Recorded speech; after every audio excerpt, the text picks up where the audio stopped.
এইকেইদিন সকলোৰে মুখত চবৰে মুখত এটাই কথা, ভাই ইমান গৰম দিছে, থাকিব পৰা নাই, কাম কৰিব পৰা নাই। আৰু এটা কথা কওঁ, যদি বেলেগে কাম কৰিছে, যদি ময়ো কাম কৰিছোঁ, তো সেই কিছুমান মানুহ আছে আৰু এনেকৈ ক'ব, কি ভাই তই ইমান গৰমত কেনেকৈ কাম কৰি আছা? এই গৰমত তই কি কৰি আছা? এই গৰমত আমি থাকিব পৰা নাই। তই ক'ত থাকিব পাৰিবি? তহঁতে বেলেগে কাম কৰাটো একচুৱেলি দেখিবই নোৱাৰা। মোৰ মতে কাম কৰোঁতে দেখিব নোৱাৰা, ইমান গৰমত সি কাম কৰি আছে, মই বহি আছোঁ, সেনেহেন এটা ভাৱ আহিছে। গতিকে এটা কথা কওঁ, কামটো কৰিবই লাগিব চবেই, গৰম হওক ঠাণ্ডা হওক। আৰু মেইন কথা খোৱাটো আছে। যদি আমি খাব লগা হয়, কাম কৰিবই লাগিব। আৰু যদি খাব নালাগে টেনশ্যন নাই, বহি থাকক ঘৰত, গছৰ তলত জিৰণি লৈ থাকক গৰমত। গতিকে মানুহ খাবতো লাগিবই, কামটো কৰিবই লাগিব। তাতে আৰু গৰম দেখুৱাই থাকিলে কি হ'ব ভাই? তইতো বেলেগক কৈ লাভ নাই ভাই, সি খোৱাৰ কাৰণে কাম কৰি আছে, কিবা এটা খাব লাগিব, কাম কৰিব লাগিব। যদি আমি কামেই নকৰোঁ, যদি আমি ঘৰতে বহি থাকোঁ, খাবা কেনেকৈ পাম? গৰম বোলে গৰম ঘৰত বহি থাকোঁ, গৰম বোলে গছৰ তলত বহি থাকোঁ। আৰু এই গাঁৱৰ মানুহ এই বিল্ডিং বনাই থোৱা নাইতো ঘৰত, বহি খাই থাকিব পাৰিম। ডাঙৰ বিজনেছমেন হ'লে এতিয়া কথা নাছিল, বহি খাই থাকিব পাৰিলোঁ হয়।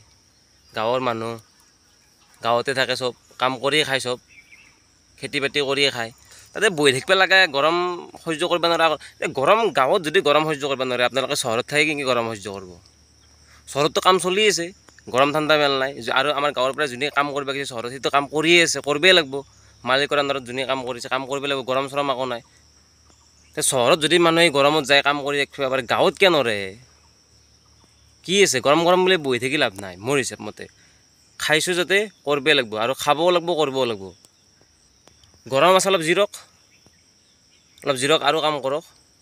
আৰু খানা পিনাৰ কথা আছে কিছুমান, যি এই গৰমত আপোনালোকে কিছুমানে কি হয়, গৰমত কাম নকৰে, ঘৰত বহি বেছি গৰম আঞ্জা খাই থাকে, মাছ মাংস খাই থাকে বেছিকৈ। মাছ মাংস খাওক, যাৰ আছে খাই থাকক, তাক ক'ব লগা নাই। কিন্তু যিসকলে কাম কৰি আছে বৰ্তমান, তেওঁলোকক মই এটা অনুৰোধ, যে এই গৰমত আপোনালোকে দেহাটো ঠাণ্ডা কৰিব লেগিন কেতিয়াও ঠাণ্ডা মানে ফ্ৰিজৰ পানী নাখাব। মেইন কথা, ফ্ৰিজৰ পানী নাখাব, গৰম পানী কৰি কিনে উতলাই কিনে থৈ দিব, ঠাণ্ডা হ'লে খাই দিব।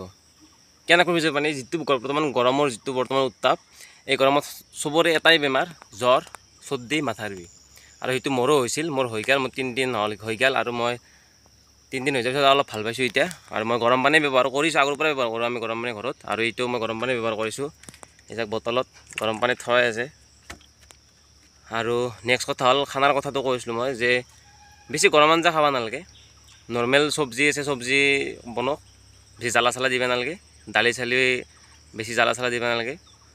দালিখন বইল কৰিও খাব পাৰে, একো নাই। আৰু লগত মাছটোও খাব পাৰে, কথা নাই। অলপ টেঙা চেঙা দি অলপমান মাছটোও খাব পাৰে, বা টেঙাৰ আঞ্জাও খাব পাৰে বেলেগকৈ। সুঠি টেঙাৰ আঞ্জা আমাৰ গাঁৱত পায়, সুঠি টেঙাৰ আঞ্জা খাওক। তাৰপিছত মানমুনি, টেঙাৰ আঞ্জা খাব পাৰে, আৰু ভেদাইলতাৰ আঞ্জা খাব পাৰে। কিন্তু বেছি গৰম আঞ্জা নাখাব, আৰু বেছি মছলা পাতি দি নাখাব।